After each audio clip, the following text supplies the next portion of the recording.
ਸ਼ਿਕਾਲ ਤੁਸੀਂ ਵੇਖ ਰਹੇ ਹੋ ਜਗਬਾਣੀ ਟੀਵੀ ਤੇ ਹਰਿਆਣਾ ਦੀਆਂ ਵੱਡੀਆਂ ਖਬਰਾਂ ਲੈ ਕੇ ਇੱਕ ਵਾਰ ਫਿਰ ਤੋਂ ਹਾਜ਼ਰ ਹਾਂ।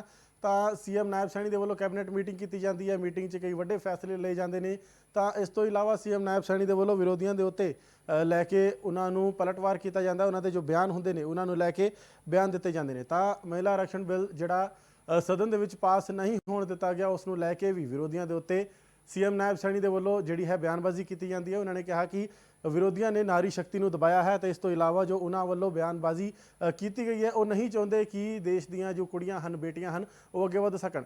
ਇਸ ਤੋਂ ਇਲਾਵਾ ਜੋ ਸਾਡੀ ਡਬਲ ਇੰਜਨ ਦੀ ਸਰਕਾਰ ਹੈ ਉਹਨਾਂ ਵੱਲੋਂ ਕੰਮ ਕੀਤੇ ਗਏ ਨੇ। ਕੇਂਦਰ ਨੇ ਧੀਆਂ ਵਾਸਤੇ ਬਹੁਤ ਵੱਡੇ ਕੰਮ ਕੀਤੇ ਨੇ। बेटी बचाओ बेटी पढ़ाओ स्कीम ਜਿਹੜੀ ਹੈ ਉਹ ਕੇਂਦਰ ਦੇ ਵੱਲੋਂ ਲਿਆਂਦੀ ਗਈ है। ਹੋਰ ਕੀ ਕੁਝ ਕਿਹਾ ਗਿਆ सीएम नायब सैनी ਵੱਲੋਂ, आओ ਤੁਹਾਨੂੰ ਸੁਣਾਉਂਦੇ ਹਾਂ। आज की कैबिनेट की बैठक में कॉमन कैडर के ग्रुप डी के कर्मचारियों के प्रमोशन के लिए जरूरी नियम बनाने पर आज सहमति बनी है। कॉमन कैडर ग्रुप डी कर्मचारियों ने 5 साल से ज़्यादा की सर्विस पूरी कर ली और क्लर्क के पद पर प्रमोशन के लिए एलिजिबल हो गए हैं।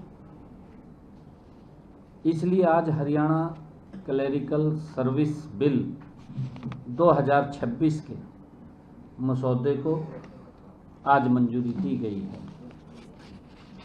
ड्राफ्ट बिल में क्लर्क के पद के लिए ग्रुप डी के प्रमोशन के कोटे को भी 20% से बढ़ा करके 30% करने का प्रावधान वो कैबिनेट ने किया है। साथ ही जैसे पहले था कि 5% कोटा एक्स ग्रेसिया रखने के लिए अनिवार्यता भी नियमों में शामिल की गई है। अब उसको अनिवार्य रूप से किया जाएगा, वो इसमें शामिल किया गया है। पत्रकार साथियों, हम सब ने देखा भी है पिछले दिनों भारत की लोकसभा में 17 अप्रैल को विपक्ष ने, हमारे जो विपक्षी दल हैं, उन्होंने भारत की नारी शक्ति की उड़ान को रोकने का काम, कुचलने का काम, उनके सपनों को बेरहमी से तोड़ने का काम ये विपक्षी दलों ने किया है, इंडी गठबंधन के लोगों ने किया है। 16-17 अप्रैल को संसद में जो कुछ भी हुआ है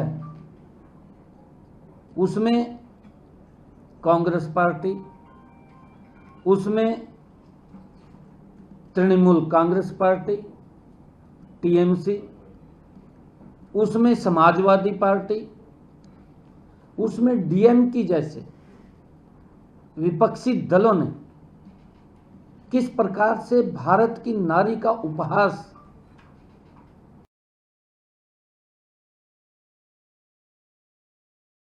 उड़ाया।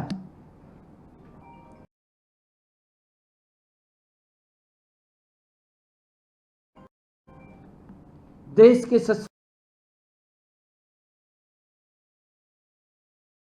प्रधानमंत्री आदरणीय नरेंद्र मोदी जी, जब से उन्होंने भारत की ये प्रधान सेवक के रूप में बागडोर संभाली है, 2014 से लेकर के आज 2026 देश के यशस्वी प्रधानमंत्री आदरणीय मोदी जी की जो ये यात्रा है, इस यात्रा में सबसे मजबूत करने का काम महिलाओं को आदरणीय प्रधानमंत्री जी ने किया है। हमें इसलिए मैं ये बात कह रहा हूं कि 2015 23 जनवरी 2015 देश के यशस्वी प्रधानमंत्री आदरणीय नरेंद्र मोदी जी जब बेटा और बेटी में उनको असंतुलन नजर आया, पानीपत की ऐतिहासिक भूमि से आदरणीय नरेंद्र मोदी जी ने हरियाणा से ही बेटी बचाओ बेटी पढ़ाओ का एक नारा दिया और उन्होंने ये शब्द कहा कि बेटी बेटों से कम नहीं है। ਤਾਂ ਸੀਐਮ ਨਾਇਬ ਸੈਣੀ ਦੇ ਵੱਲੋਂ ਡਬਲ ਇੰਜਨ ਦੇ ਸਰਕਾਰ ਨੂੰ ਕੰਮਾਂ ਨੂੰ ਗਿਣਾਇਆ ਗਿਆ। ਤਾਂ ਉਹਨਾਂ ਦੇ ਵੱਲੋਂ ਜੋ ਪ੍ਰੈਸ ਕਾਨਫਰੰਸ ਕੀਤੀ ਗਈ, ਉਹਨਾਂ ਨੇ ਕਿਹਾ ਕਿ 11 ਸਾਲਾਂ ਦੇ ਵਿੱਚ ਪੀਐਮ ਮੋਦੀ ਨੇ ਦੇਸ਼ ਨੂੰ ਬਦਲਿਆ ਹੈ। ਇਸ ਤੋਂ ਇਲਾਵਾ ਜੋ ਵਿਰੋਧੀ ਹਨ ਉਹ ਪੀਐਮ ਮੋਦੀ ਨੂੰ ਅੱਤਵਾਦੀ ਕਹਿੰਦੇ ਨੇ। ਉਹਨਾਂ ਦੇ ਵੱਲੋਂ ਵਿਰੋਧੀ ਜਿਹੜੇ ਹਨ ਉਹ ਜਿਹੜੇ ਬੜੇ ਨਿਰਾਸ਼ਾਜਨਕ ਬਿਆਨ ਦਿੱਤੇ ਜਾਂਦੇ ਨੇ। ਉਹਨਾਂ ਨੂੰ ਕਹਿੰਦੇ ਨੇ ਕਿ ਲਾਦੇਨ ਨੂੰ ਜੀ ਅਤੇ ਪੀਐਮ ਮੋਦੀ ਨੂੰ ਆਤੰਕੀ ਕਹਿੰਦੇ ਨੇ। ਖੜਗੇ ਦੇ ਬਿਆਨ ਦੇ ਉੱਤੇ ਬੀਜੇਪੀ ਦੇ ਜਿਹੜੇ ਸੀਨੀਅਰ ਆਗੂ ਨੇ ਉਹਨਾਂ ਦੇ ਵੱਲੋਂ ਵੀ ਘਿਰਾ ਪਾਇਆ ਜਾਂਦਾ ਹੈ। ਤੇ ਇਸ ਤੋਂ ਇਲਾਵਾ ਜੋ ਸੀਐਮ ਨਾਇਬ ਸੈਣੀ ਨੇ ਪ੍ਰੈਸ ਕਾਨਫਰੰਸ ਦੇ ਵਿੱਚ ਉਹਨਾਂ ਨੂੰ ਵੀ ਠੋਕਵਾਂ ਜਵਾਬ ਦਿੰਦੇ ਨੇ। ਤਾਂ ਕੀ ਕੁਝ ਕਿਹਾ ਗਿਆ सीएम नायब सैनी ਦੇ ਵੱਲੋਂ, ਆਓ ਤੁਹਾਨੂੰ ਸੁਣਾਉਂਦੇ ਹਾਂ। किसान को मजबूत करना, जहां व्यवस्थाएं भी सरकार दे रही है उसके अंदर भी जैखा मील में काट नहीं। अरे क्या कर रहे हैं आप लोग?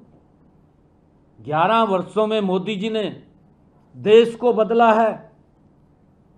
भाई इनकी जुबान ते सुन लो, एक भी कोई प्रशंसा करियो, एक भी करियो, ये तो सुन लो इनकी जुबान ते कहा मोदी आतंकवादी है, ये इनकी जुबान ते सुना जाएगा। मरे पड़े या ना कतई, और क्या बोलने वास्ता कुछ नहीं बचा इनके पास। अब तो यही शब्द इनके पास बच रहे हैं कि मोदी को गाली दो। भाई थरे को समय मिला, 55 साल का समय मिला, 55 साल के अंदर देश को बदलने का समय था, गरीब के जीवन को बदलने का समय था, देश को विकसित बनाने का समय था। वो समय चूक गए। अब तो आवा चुकी डूमनी गावा आड़ पताड़, आड़ पताड़ गए रहे ने, कोई कुछ बोल रहा, कोई कुछ बोल रहा, लोग नकार रहे, देश के नकार रहे। प्रदेश में चुनाव हुआ, प्रदेश के नकार दें। अब बंगाल के अंदर क्या हालत होगी इसकी ममता की, आप देख लेना। अब बहुत बुरा हाल होना उसका, उसको बाहर कर देंगे बाहर के लोग, क्योंकि जो हालात किए हैं।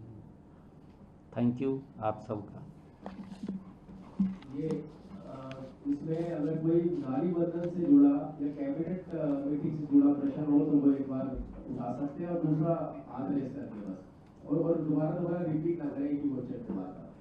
क्या नारी महिला बंधन से सवाल मेरा है जी कि हरियाणा में कोई चांस है जी सीएम डिप्टी सीएम के महिलाओं के? जब समय आएगा आपको बता देंगे ना। तेरे को सबसे पहले आएगा बताऊंगा। पहला और किसी को नहीं बताऊंगा, तेरे को बताऊंगा। ये नारी बंधन रिजर्वेशन बिल को लेकर कह रहे हैं, आप लोग जो रिजर्वेशन बिल को लेकर कह रहे हैं, मतलब विपक्ष का कहना है कि परिश्रम पास करवाना चाहते थे। विमेन रिजर्वेशन बिल तो केवल मुखौटा था, अगर चाहते हैं महिलाओं का उत्थान तो 2023 में तो आपको सपोर्ट किया था हमने, उसी को लेकर आगे संशोधित बिल क्यों लेकर आ रहे हैं आप लोग? आदरणीय अमित शाह जी ने लोकसभा के अंदर एक एक विषय को क्लियर किया है। मैं कांग्रेस के लोगों को और इंडी गठबंधन के लोगों को ये पूछना चाहता हूँ कि नुकसान थरा क्या था, वो तो बता दें। इसका ये नुकसान था, महिलाओं को अधिकार दिया जा रहा था। विपक्ष को एक ही खतरा है कि अगर महिलाओं को यह आरक्षण दे दिया, इनकी राजनीतिक दुकानदारी जो कुछ चल रही है वो भी बंद हो जाएगी, वो भी नहीं बचेगी। इनकी तो दुकानदारी का, राजनीतिक दुकानदारियां खोल रखी इनने। ये देश की सेवा नहीं कर रहे, देश की समस्याओं को पैदा कर रहे हैं। आपके सामने है 55 साल तक जो देश के अंदर शासन किया हो कांग्रेस ने, धारा 370 देश के लिए समस्या थी, उसका समाधान नहीं किया। आपके सामने समाधान किसने किया? नरेंद्र मोदी ने। और बोडो का असम के अंदर 40 साल की समस्या, वो देश की भी समस्या थी, वहां की भी समस्या थी और बढ़ रही थी। समाधान किसने किया? नरेंद्र मोदी ने। नक्सलाइट की समस्या कितने लंबे समय की समस्या थी, देश को नुकसान हो रहा था, समाधान किसने किया? नरेंद्र मोदी ने। इन्होंने जो समस्याएं कांग्रेस ने खड़ी की हैं, उन सब का समाधान नरेंद्र मोदी ने किया है। पीड़ा तो यही हो रही है, ये क्यों समाधान कर रहे हैं। ਤਾਂ ਸੀਐਮ ਨਾਇਬ ਸੈਣੀ ਦੇ ਵੱਲੋਂ ਜਿੱਥੇ ਵਿਰੋਧੀਆਂ ਨੂੰ ਪਲਟਵਾਰ ਕੀਤਾ ਗਿਆ, ਉਹਨਾਂ ਦਾ ਜਵਾਬ ਦਿੱਤਾ ਗਿਆ, ਤਾਂ ਉਹਨਾਂ ਨੇ ਇਹ ਵੀ ਕਿਹਾ ਕਿ ਹੁਣ ਸਾਡੀ ਸਰਕਾਰ ਜਦੋਂ ਦੀ ਆਈ ਹੈ ਸਮੇਂ ਸਿਰ ਫਸਲਾਂ ਵਿਕ ਜਾਂਦੀਆਂ ਨੇ, ਕਿਸਾਨਾਂ ਨੂੰ ਕਿਸੇ ਤਰੀਕੇ ਦੀ ਮੁਸ਼ਕਿਲਾਂ ਦਾ ਸਾਹਮਣਾ ਨਹੀਂ ਕਰਨਾ ਪੈਂਦਾ, ਪੈਸੇ ਜਿਹੜੇ ਹਨ ਕਿਸਾਨਾਂ ਦੇ ਖਾਤੇ ਵਿੱਚ ਸਿੱਧੇ ਆਉਂਦੇ ਨੇ। ਅਤੇ ਵਿਰੋਧੀਆਂ ਦੀ ਜਦੋਂ ਸਰਕਾਰ ਸੀ ਤਾਂ 2-2 ਮਹੀਨੇ ਤੱਕ ਮੰਡੀਆਂ ਚੱਲਦੀ ਸੀ ਤਾਂ ਲੋਕਾਂ ਨੂੰ ਬਹੁਤ ਮੁਸ਼ਕਿਲਾਂ ਦਾ ਸਾਹਮਣਾ ਕਰਨਾ ਪੈਂਦਾ ਸੀ। ਤਾਂ ਸੀਐਮ ਸੈਣੀ ਨੇ ਇੱਕ ਵਾਰ ਫਿਰ ਤੋਂ ਵਿਰੋਧੀਆਂ ਨੂੰ ਜਵਾਬ ਦਿੱਤਾ ਹੈ। ਉਹਨਾਂ ਨੇ ਕਿਹਾ ਕਿ ਅੱਜ ਦੇ ਡੇਟ ਦੇ ਵਿੱਚ ਸਾਡੇ ਦੇਸ਼ ਦਾ ਕਿਸਾਨ ਮਜ਼ਬੂਤ ਹੈ, ਉਹਨਾਂ ਦੀ ਆਮਦਨ ਜਿਹੜੀ ਹੈ ਬਹੁਤ ਵੱਡੇ ਪੱਧਰ ਤੇ ਵੱਧ ਗਈ ਹੈ। ਤਾਂ ਸੀਐਮ ਨਾਇਬ ਸੈਣੀ ਨੇ ਕੀ ਕੁਝ ਕਿਹਾ ਉਹ ਤੁਹਾਨੂੰ ਸੁਣਾਉਂਦੇ ਹਾਂ। ਇਸ ਬੁਲੇਟਿਨ ਦੇ ਵਿੱਚ ਇੰਨਾ ਹੀ। ਸਾਡੇ ਨਾਲ ਬਾਕੀ ਤੁਸੀਂ ਬਣੇ ਰਹੋ ਖਬਰਾਂ ਦੇ ਨਾਲ। इजाज़त दो, धन्यवाद। किसान 2014 के अंदर, आप तो जागरूक पत्रकार हैं, मैं आपको एक और आग्रह करना चाहूँगा। 2014 में मेरा किसान कितनी पैदावार करता था वो देश के सामने आनी चाहिए बात। 2026 में कितनी पैदावार करता है, आपको जमीन आसमान का अंतर मिलेगा। जितनी पैदावार 2014 में होती थी, क्योंकि ये तो बीच के रखते थे, भी उठ ना सका कोई व्यक्ति, टाइट कर देते पूरा। मोदी जी ने खोला है, आज उसी का कारण है कि प्रोडक्शन ज़्यादा हुई है। उस ज़्यादा प्रोडक्शन को भी खरीद रहे हैं। इनके समय में 1.5-2 महीना लगातार सीजन चलता था, आज 10 दिन 12 दिन के अंदर सारी फसल आ जा, 15 दिन के अंदर आ जाती है।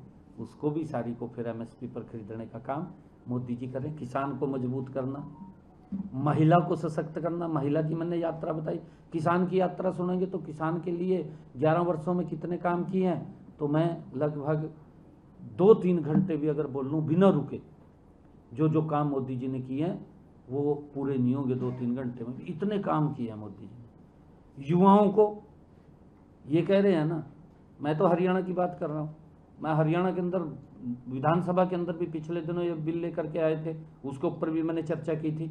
मैंने ये कहा था कि आपने 10 सालों में कितने बच्चों को नौकरी दी, बताने का काम करें, झूठ मत बोल लें। परंतु हमने कितना दिया, हम भी बताने का काम करें।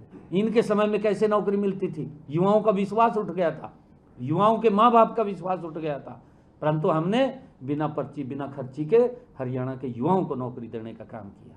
गरीब को किस प्रकार से सशक्त और मजबूत किया है आपके सामने है। हरियाणा में हम 500 रुपये का गैस का सिलेंडर दे रहे हैं ना, जिन परिवारों की इनकम 1,80,000 रुपये से कम है, दे रहे हैं ना, 500 रुपये का गैस का सिलेंडर जा रहा है। और साथियों, मैं आपको बताना चाहता हूँ, इसके साथ साथ 1,60,000 मकान बना करके दिए हैं मैंने। लगभग 14,500 गज के प्लाट दे दिए और देने हैं, और लगभग 15,500 30 गज के प्लाट दे दिए। आपके सामने है, यहीं गुरुग्राम के अंदर मैंने 550 फ्लैट सोनीपत में दिए और 2700 मैंने गुरुग्राम के अंदर आपके सामने दिए। 2700 फ्लैट दिए गरीब लोगों को। हमारी सरकार निरंतर गरीब व्यक्ति को मजबूत करने का काम वो कर रही है, और ये मोदी जी के नेतृत्व के अंदर यात्रा ये विकसित भारत की ओर गति से बढ़ रही है। ये इस प्रकार के जो टोटके छोड़ते हैं कांग्रेस के लोग, उसमें रोड़ा अटकाते हैं, उसके अंदर गाली देते हैं, इससे कोई फर्क पड़ने वाला नहीं है। इनकी जबान गंदी हो रही है, लोग समझ रहे हैं, लोग देश के देख रहे हैं कि जब व्यक्ति ज़्यादा कमज़ोर हो जाता है तो फिर वो इसी प्रकार की बात लग जाकर ज़्यादा कमज़ोर होगी कांग्रेस भी, इंडी गठबंधन भी। लेकिन इनके मुंह से कोई वैसी बात तो नहीं निकलती, ऐसी बात निकल आएगी। आने वाला समय पंजाब के अंदर कमल के फूल का है, बड़े बड़े मैंडेट के साथ। कल एक बहुत बड़ा समाज मेरे को मिलने के लिए आया था, आपने देखा होगा मेरी फेसबुक के ऊपर भी, राय सिख समाज, जिन्होंने गुरुओं की फौज के अंदर लगातार मुगलों के आगे भी उन्होंने सिर नहीं झुकाया, एक बहादुर कौम, और उन्होंने कहा जी हम एकजुट होकर के मोदी जी के नेतृत्व में कमल का फूल खिलाएंगे। बहुत पॉजिटिव माहौल है पंजाब के अंदर। मुख्यमंत्री जी, एक क्वेश्चन है, मध्य प्रदेश के मंत्री हैं कैलाश विजयवर्गीय, उनके बेटे की कंपनी है गुड़गांव में, उनको उनको नोटिस भी दिया गया है, लेकिन अभी तक नगर निगम में ना तो पैसे जमा हुए उनकी तरफ से और ना ही होर्डिंग बंद हुए। अवैध भाई शक्ति वंदन बिल के ऊपर चर्चा कर रहे हो। थैंक यू, बहुत बहुत बधाई आपको।